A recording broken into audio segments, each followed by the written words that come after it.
So that brings us to our first question. People complain that there is a lack of wintertime employment opportunities in this area. Would you agree with that statement? And if so, what can be changed to better those opportunities? Well, here's the deal. If you want to bring a business to this area, you're most likely, unless it's a tourism business, you're going to go in the county. The county has better deals for taxes and everything else on your business. If you got an industrial business, it's cheaper to live in the county, or cheaper to operate it in the county than it is in the city, because the city piles more and more taxes on top of all these people like that. Now, I do like the idea. There needs to be more jobs that come in for all year long. Tech jobs, industrial jobs, office jobs, whatever you want to call it, whatever type of job you want to bring in. My deal is we have to change some taxes, change some laws, make it more attractive for businesses to come here, because the quality of life here is great. Who doesn't want to live at the beach? Who doesn't want to have parks in the market common to shop at and Broadway the beach to shop at? That's what people like, that's what people want. But we have to fix our tax laws here to make it more attractive, number one, and we also have to make sure there's a place for them that is reasonable and that they can pay for, as far as, owning a building and everything else. That's all I got to say. If you could change only one thing about Myrtle Beach in the next 2 years, what would it be? Improve our image, government transparency, and bring the pavilion back. That's what I'd like to do. I got it. And we'll add a little public safety here and there in the high-dense areas. How about that? And the downtown will boom like it's never been before. Over the next 10 years, what are the greatest challenges Myrtle Beach will face? And briefly, what needs to be done for us to rise to those challenges? The greatest challenges over the next 10 years. I'm going to say probably the number one in my eyes is ocean pollution. If we don't fix these outfalls, if we don't expand them or do something about it, our ocean is going to be very polluted. And I'm not trying to say this and sound like some, I don't know what you want to call it, climate change guy or something like that. But what I'm trying to say is the ocean is what made this city. Nothing else. That's what brought people here. And if we don't make sure our ocean is taken care of, we don't make sure people can get to our ocean, and if our ocean isn't clean, then this city won't thrive. Go look at Wither Swash, which is a direct outflow into the ocean. Look at the litter in it. If we don't take care of that and do something about it, what good is it? Over Father's Day weekend, people complain that we lack enough police presence in this city. Would you agree with that statement? And if so, how would we acquire a better or more efficient presence? Well, there is a lack of police presence. What the deal is when we got these high density areas, the boardwalk, Broadway and everything, and all these incidents are going on, like my neighborhood, I don't have a police officer when I have to call them because they're dealing with calls in all these other high dense areas. And that's what I'm talking about with police. And I'm going to add something else to this. Leadership. There is a lack of leadership, and the reason is because there's politics involved in the police department, and the politics don't need to be in the police department. The police department needs to do their job, like Mike said. It's the job of the police to make sure we are policed and that we're safe. And that's all I'm going to say. Another related question is, how do you feel the barricades on Ocean Boulevard have impacted Myrtle Beach since the Father's Day shootings? Has it been positive, negative, a mix? Would you keep them? All right, back there on the table there's an orange card, and the very last point says no barricades on the boulevard. I don't think they're going to help. If somebody wants to walk out in the street, they can jump a fence or a barricade or a bush. That's the new plan. The city manager's plan is to add a landscape barrier between the road and the sidewalk, and then he turns around and says that the sidewalk's already too small, so I guess that adding a bush in there is going to make the sidewalk bigger. I don't know where he's getting this stuff from. So, I don't know, but anyway, if somebody wants to go out into the street, they're going to go out into the street. Nothing's going to stop them. No, there needs to be no barricades. And then we don't have the money right now. For $220 million in debt, we don't have money to be spending on a barricade on the boulevard, especially if it's a live, living barricade, such as landscape, because who's going to take care of that? Because I can't even get a pothole in the street at my house filled. The TDF. Should the TDF stay in effect? If so, where should the money go? If you turn to any local news channel around here, you're going to hear a commercial probably about 20 times in a matter of 3 hours. It's going to say, yeah, it works. And our tax money is going to make that commercial happen. And they're playing it over and over and over. It's called an echo chamber until we finally agree and just go along with it. So that's what our money's going to. So you have to question, is it really working? That's all I have to say. And second off, it should have never been put in place without us, the people, voting on it to be put in place. What challenges does an individual face in opening up a small business here in Myrtle Beach? So pretty much, if you don't have a buddy on the community appearance board, a buddy or two on the board, you're not going to get a successful business in the city. So don't try to open a business unless you know about half the people on that board. Second off, the city has made it so attractive to bring in a big hotel. And I don't have anything against big hotels or anything like that. Whatever. They made it so attractive for these big people to come in, but they have lost focus on the small guy, the small people. You go over here to the old Kmart Plaza, it's just empty buildings now pretty much. Why? Because this community appearance board comes, they tell you what color you can paint your building. And the fire marshal's gonna come and he's gonna inspect every last sprinkler in the ceiling of your roof, and then he's gonna charge you for that. Poor Kate, I hate to bring her into this, has a nonprofit here and has to pay for a fire inspection, and she can't hardly make ends meet because she's giving her profits away. You got to add things up and then come to a better conclusion. Like they said, there's an administrator position that needs to be created. It says, I'm gonna go help you. I'm gonna bring you this pack, and it says what color you can paint your buildings and all that. And it says what you can put in your windows now. But some of those rules don't even need to be put in place. You want a sign in your window, put the sign up. I mean, unless it's something vulgar or something, don't put it up then, but do it right, you know? That's all I got to say. Seems that we're all on board with some deregulation. Outside of deregulation, are there any ways you would encourage or incentivize individuals into opening up businesses to help jumpstart the process? What Mike said, yeah, there's some regulations that need to be changed, but right in front of me, I'm gonna be like, I have a fire inspection sheet, which is a different cost. So if you own a building that's under 999 square feet, it costs you $75 to get your building inspected annually. If you own a building that's over 50,000 square feet, it costs you $300. $75 and $300 ain't much of a difference in the end.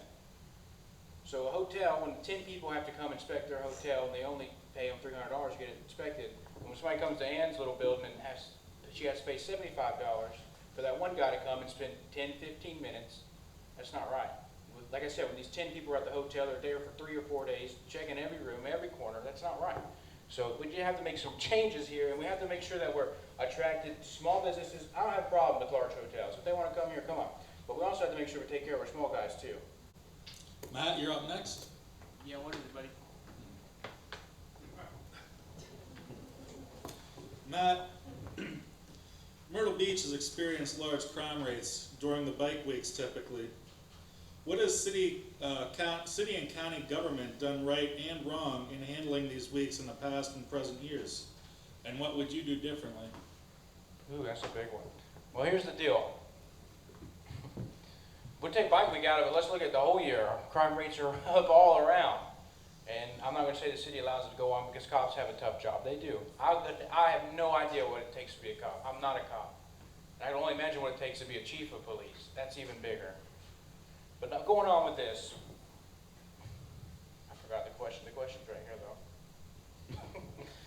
Talk about the crime during bike Yeah, weeks. going on with this. FBI stats that don't lie. Number 3, whatever you want to call it, number 2, number 10, whatever.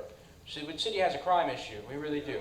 And what can help, and I say this again and again, and it doesn't take a cop that's out, patrolling every little nitpicky thing. What it takes is a cop that goes up and says, hey, how are you doing? That's what it takes. That's what cops are, in my eyes. Cops aren't some people that just roll up, flash their lights, and say, you're going to jail. That's not what they do. That's not what they want to do. They don't want to take you to jail. I do know that about them. So I've ran into them a couple times. They don't want to take me to jail. They just want to send me home, tell me to act right. I'm not going to lie. And that's what we have to make sure we're doing. First off, let's be attractive. Second off, let's have enough cops to enforce the laws. Third off, let's make sure our laws are actually being enforced and the laws are right. There's so many nitpicky loophole laws in this city. Some of them don't even make sense. This should be pretty short and sweet. Currently, property taxes are voted on by local government and not the local population. Would you allow local citizens to vote on tax changes? Why or why not? Well, there's not much I can add to that, except for if we're being taxed and the tax revenues go into a private entity or an exterior governmental entity as the chamber, then we shouldn't be paying that tax unless it's being audited and it's being correctly looked at. That's all I got to add.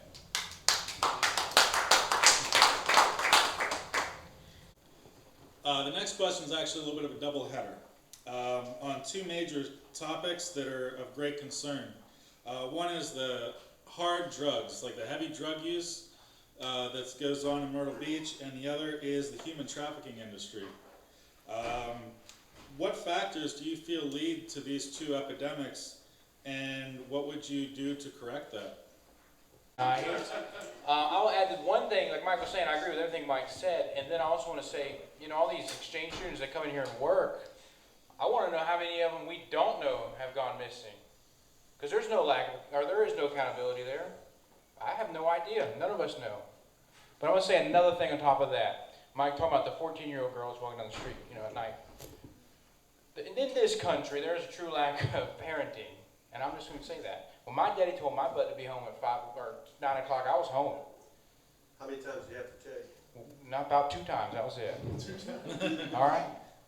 But nowadays, people are just out all night long, and they're not even old enough to, and I don't want to, you know, pick on them, but they're not old enough to make decisions, the right decisions, at 14, 15, 16 years old.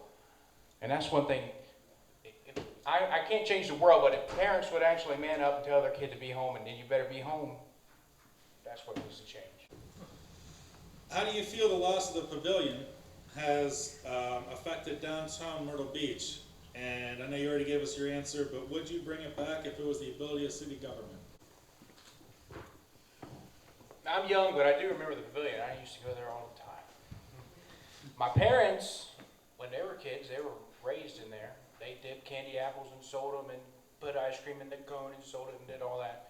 And that's how they made their living back then. You know, kids their age back then, teenagers, they would come all from around the county. Some of them would actually live here for the week, and they'd work in there. And they might go home on a weekend or what have you, or they stay here all summer. But you know what? You go to the beach during the day, and what do you do at night? You went to the pavilion. That's what you did. When the lights were on and the kids were screaming, having a good time, that's what you did. And the pavilion was the epicenter of this city, especially at night. You don't make much profit off the beach, but you made profit in that pavilion. And I do believe if it came back, this city would explode again like it did. Yeah, the question is, although immigration issues seem to be a hot topic at a federal level, there are many productive DACA recipients that live, work, and go to school in our city. How costly do you think the impacts of deportation would be on our workforce locally? Not all that long ago, I graduated high school with a whole bunch of DACA recipients, whatever you want to call them, people that weren't here legally.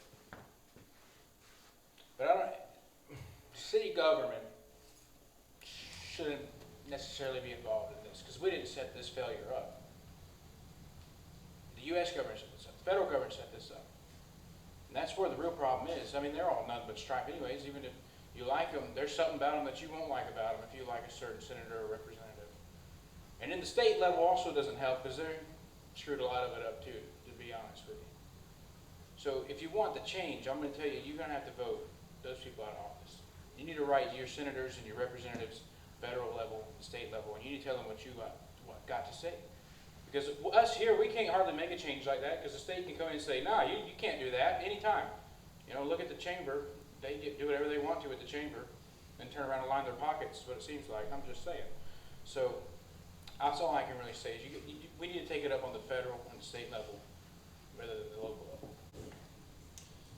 I would, at this time, I'd really like to thank everybody here for participating tonight. Matt? Can we each say one last word and close it out real quick? Are you gonna let us? Yeah, sure.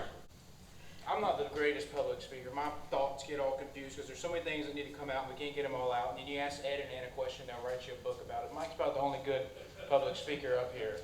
But I'm going to tell you, come up to me and Ed and Mike and talk to us one-on-one more than anything. We want to let you know what we think, but we also want to hear you. We don't have the big mouths. We're not what's over there now. We want to hear what you got to say too. That's what's wrong with this city, is nobody's listening to the folks that are here. So, in closing, I do want to thank you. I mean, even at my young age, to be able to come and sit up here and try to make a difference. And let's see what we can do. Let's change this city for the better. Thank you. God bless you.